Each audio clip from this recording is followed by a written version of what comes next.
ዝቅ የሚደረግ ስራ የለም ሐላል ሆኖ አላሁ ስብሓነሁ ወተዓላ የሚወደው ስራ ሐላል የሆነ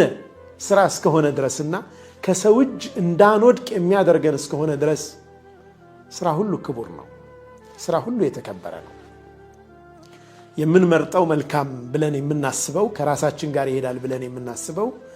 ወይም ማህበረሰቡ ትልቅ ክብር የሚሰጠው ስራ ሊኖር ይችላል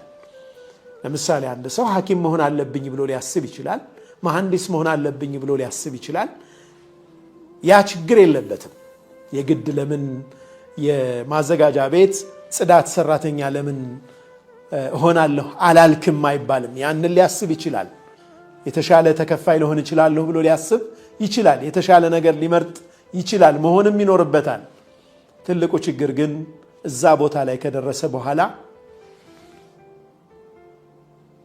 ጽዳት ሰራተኛን መናቅ ከጀመረ ግን ያ ነው ትልቁ ችግር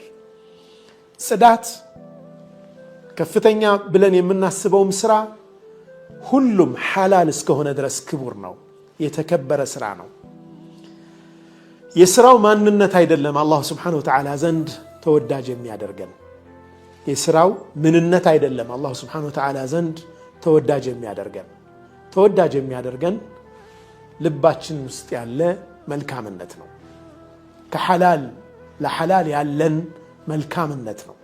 ከሐራም ያለን ሽሽት ነው ያገኘነው መልካም ነገር ለመልካም ነገር ማውጣት መቻላችን ነው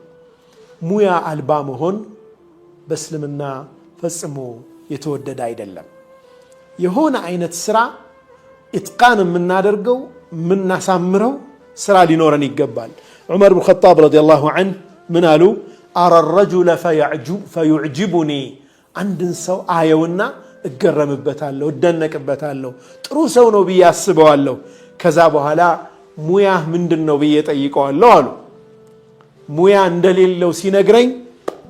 سقط من عيني ከአይኔ ይወድቅብኛል እንቀዋለሁ ማለት ነው ሙያ አልባ ሆኖ ሳገኘው ያኔ ይወርድብኛል ያሰዋል ሙያ እያንዳንዳችን ኢትቃን ልናደርገው ምንችል ስኪልድ የሆንበት ነገር ያስፈልገናል ምሁራን እንደሚሉት አንድ ሰው አንድ ነገር ላይ ፎከስ ካደረገ የበለጠ ያንን ነገር አድምቶ መስራት ይችላል ኤክስፐርት መሆን ይችላል ቢበዛ ሁለት ነገር ይላሉ ከዛ በላይ ከሆነ የተወሰነ ዕውቀት ይኖረዋል እንጂ ዲፕ ጥልቅ የሆነ ዕውቀት ጥልቅ የሆነ ኖሃው ሊኖረው አይችልም ስለዛ ጉዳይ ማለት ነው ምንገባባቸው ነገሮች በበዙ ቁጥር እንበታተናለን በደንብ ኢትቃን አናደርገውም ስራዎችን ግን ለየትኛውም ስራ ክብር ሊኖረን ይገባል ማለት ነው ትልቅ ደረጃ ስንደርስ የመጣንበትን መናቅ አያስፈልግም አንዳንድ ጊዜ ወላጆቻችን ማህበረሰቡ ዝቅተኛ ብሎ ከሚያስባቸው ስራዎች ተነስተው ያንን ስራ ሰርተው እኛን ትልቅ ደረጃ ያደርሱንና ትልቅ ደረጃ ከደረስን በኋላ ግን ወላጆቻችን ዞር ብለን ማየት ወይም ታሪካችን ማሰብ ይከብደናል ዲናል ውስጥ የምንገባበት ጊዜ አለ እንክዳለን አንዲት የዩኒቨርሲቲ ምሩቅ